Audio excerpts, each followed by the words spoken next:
Q&A time, been a while. We're going to do like a few in this one. First of all, why is the Deadpool price coming back down? Okay, so I want you to view this a little bit differently, but we'll go through this. First of all, let me show you what I paid for Deadpool a few years ago. So I got my copy of Deadpool from CEX and it was £30, which is pretty reasonable. Now, first of all, let's talk about why it got expensive in the first place, because, you know, it's a pretty old game at this point. It's over 10 years old. The Deadpool game got hit with two of the things that can make a game pretty expensive pretty quickly forever. First of all, it got delisted. So similar to a lot of the Activision Spider-Man games, when you delist a game, you take it off of digital marketplaces, meaning the only way to play it anymore, assuming you hadn't already paid for it digitally, is to own it physically. When you do that to a game, you straight away increase the value of it forever. There are tons of games that have been delisted that have ended up costing so much money. Like if you go and look at the prices of some of the PS3 and 360 era Spider-Man games, quite a few of them are bordering on £100 now. There are a lot of games of this era that are getting pretty expensive. The second thing that it got hit with, and this is the more obvious one, is hype. Right now, we're at the tail end of the Deadpool versus Wolverine film hype. That was another reason why the game got pretty expensive. Even before the film, it was decently expensive because of being delisted and would have continued to trend upwards over time anyway. Now, we had this short-term massive boost in demand. So did the X-Men Origins Wolverine game, which is also about £60, because of the film. And the price of Deadpool got up to about £95, I think, at its peak.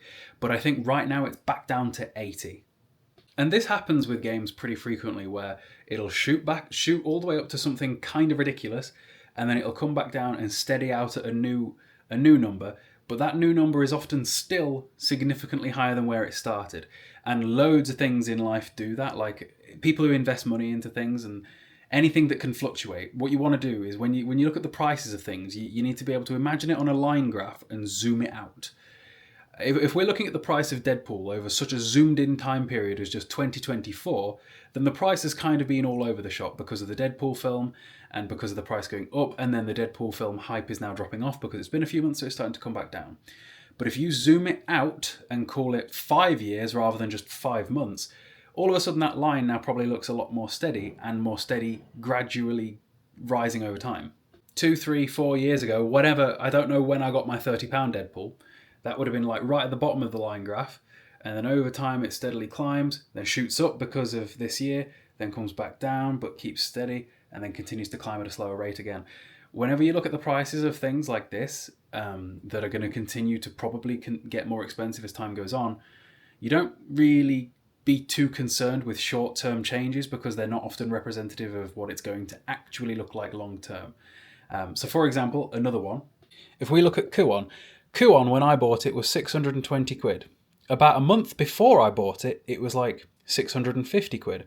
About a month after I bought it, like right now or so, it's about £595. And I've had tons of people message me going, oh my God, Kuon's losing money, are you scared? No, because first of all, I'm never selling it, so it doesn't matter. But third, it's just not how price fluctuations work in terms of what you should be emotionally bothered about. I'm not worried about... If I was hypothetically somebody that at some point planned to sell Kuon down the line, I would not be worried about the price of it today, because it's only been a couple of months since I bought the game. Again, you're looking at that graph in really zoomed in mode. You want to zoom back out. Compare the price of Kuon when it released. Say it was £30 on release 20 years ago, like a brand new PS2 game would have been. And now, 20 years later, it's worth £600. What's it going to be worth in 20 more years? That's what you want to be looking at. You don't want to be looking at it in the short term. That short-term line of thinking in a lot of aspects in life can kind of hold people back. Like, you guys should know that one of the things that I'm quite interested in is like finance and setting yourself up for life long term. And, you know, we call it getting rich slow, because people who try and get rich fast, it just doesn't work. They often chase harebrained schemes. They talk about Forex and day trading and all that waffle. Just usually it's trying to manipulate people on the internet to believe something that they're not. But realistically, getting rich slow is very, very possible and has got a massive track record through things like the S&P 500 and stuff like that. You apply that same logic to the prices of things like this when it comes to their fluctuations over time.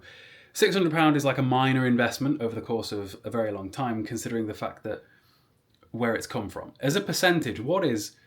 Okay, so a 100% increase from 30 is 60.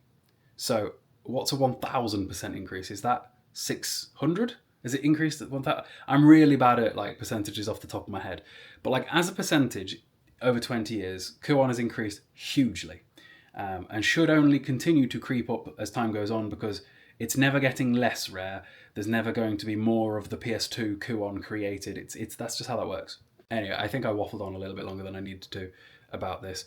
But yeah, if you're somebody that's concerned about the price of Deadpool, I really wouldn't be, because while it is currently coming down over time, zoomed out on that graph, because again, time's passing, it's flying, it's still going to keep creeping up over time because it's still delisted.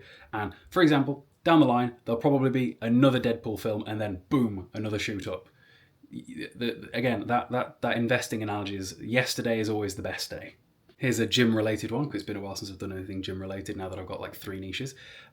Why did I start going to the gym? That one's very easy to answer. I'll throw up a picture of what I looked like before I started going to the gym. As a kid, I was always into martial arts, even though I was a really fat kid. It really didn't help that I'd do hours of martial arts a week, burning tons of calories, stuff that would usually make most kids really skinny.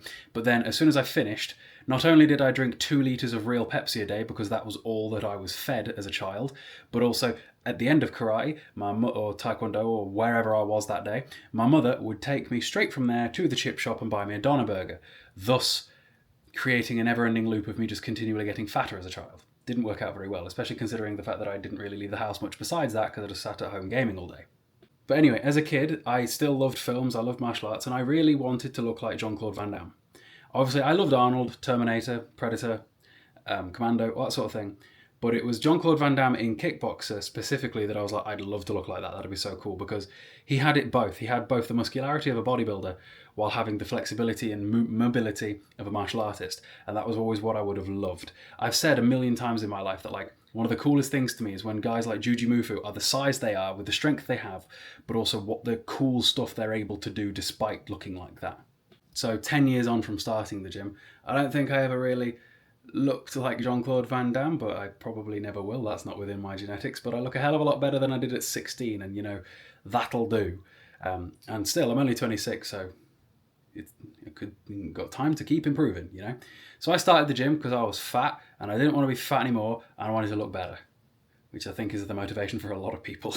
Favorite protagonist and antagonist. So protagonist, I would probably say Kratos from the original God of War games, or, no, actually, maybe the Prince from the Sands of Time trilogy, because A, Uri Lowenthal's great, and B, he's incredibly sarcastic, and I can get behind that 100%. On that same note, maybe Dante from the DMC games. On the same note of that, I suppose, when it comes to like antagonists, we're probably looking at Virgil from the DMC games.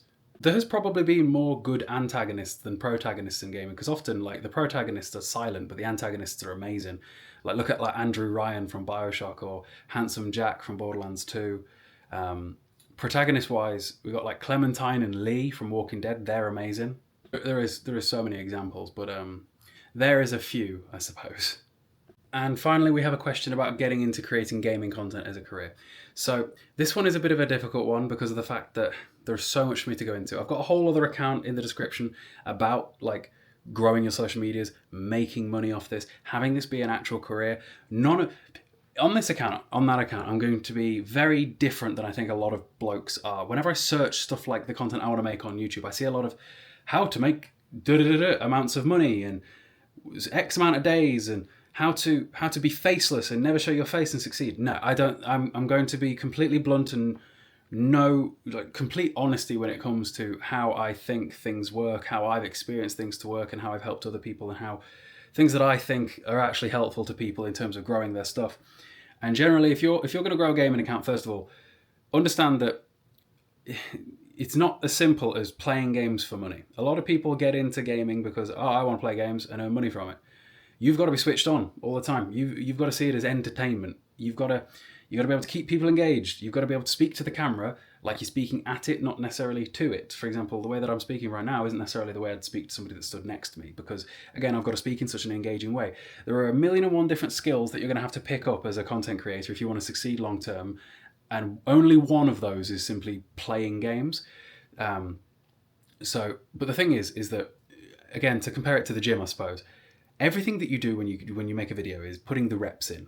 Like, Some people ask me, how do I get confident speaking on camera? You just put the reps in. Speak on camera, make 100 videos, and all of a sudden you won't even consider how you felt when you made that first one anymore.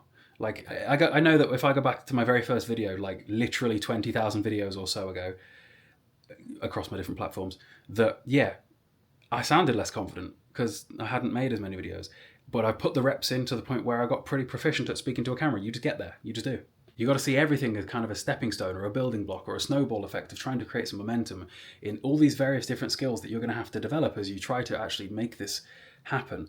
So again, there's really too much to cover here, and it would bore half the people that follow this account, so I'm not going to go too much into depth with it. But if you want to learn how to make money online with a career of social media, check the link in my bio, not the link in my bio, check where it is, kind of the description. I've got another channel where this is the sort of thing that I speak specifically about, but I'm going to be very blunt and try to be as honest as I possibly can, because I do think there's a lot of people that mollycoddle and act like you can just do it and it's easy. It's not going to be. Otherwise, everybody would do it, wouldn't they? Anyway, hope you guys enjoyed this video. If you did, drop me a like and subscribe, and I'll see you next time.